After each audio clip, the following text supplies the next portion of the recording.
যে আপনার সন্তান সমকামে লিপ্ত হবে, আপনি তাকে বাধা দিবেন, সে আপনার ব্যাপারে মামলা দায়ের করবে। আপনার সন্তান বেহায়াপনা করবে, ছোট ছোট পোশাক পরবে, আপনি তাকে শাসন করবেন, আপনার সন্তান আপনার ব্যাপারে মামলা দিবে। বন্ধুরা, এই মুহূর্তে ডিসপ্লেতে আমার পাশে যে মেয়েটির ছবি আপনারা দেখতে পাচ্ছেন, এই মেয়েটি তার বাবা মায়ের নামে মামলা করেছে এবং এই বিষয়টা আপনারা সকলেই জানেন। মেয়েটি বলছে যে আমি আমার বাবা মায়ের পাপেট নই। আপনি একটু চিন্তা করেন, কত বড় অকৃতজ্ঞ সন্তান হলে বাবা মায়ের নামে এভাবে বলে এবং তাদের বিরুদ্ধে মামলা করে। আমি আপনাকে যদি বলি যে আপনার সন্তান উঠতে বসতে এভাবে আপনার নামে একটি করে মামলা করবে, আপনি কি বিশ্বাস করবেন? করতে চাইবেন না।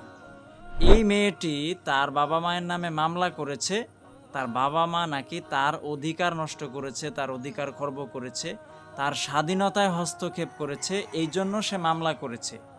তো এখানে একটি কথা আমি বলতে চাই, এই যে মেয়েটি মামলা করেছে, এই মেয়েটির পক্ষে এবং তার মামলার পক্ষে আমার মনে হয় না যে বাংলাদেশের কোনো মানুষ পাওয়া যাবে দুই একজন টাকায় বিক্রি হওয়া অ্যাডভোকেট ছাড়া। এদের ব্যাপারে আমি আর বেশি কিছু বলতে চাই না।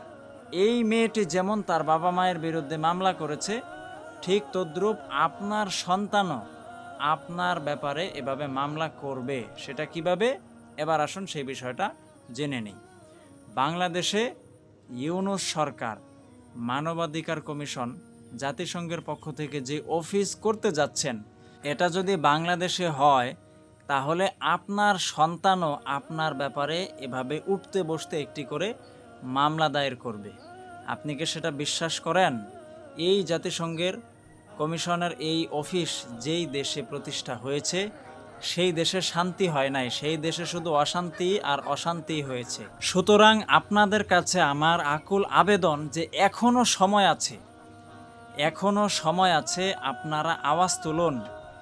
এই শান্তির নামে অশান্তির অফিস জাতিসংঘের পক্ষ থেকে বাংলাদেশে আমরা করতে দিব না।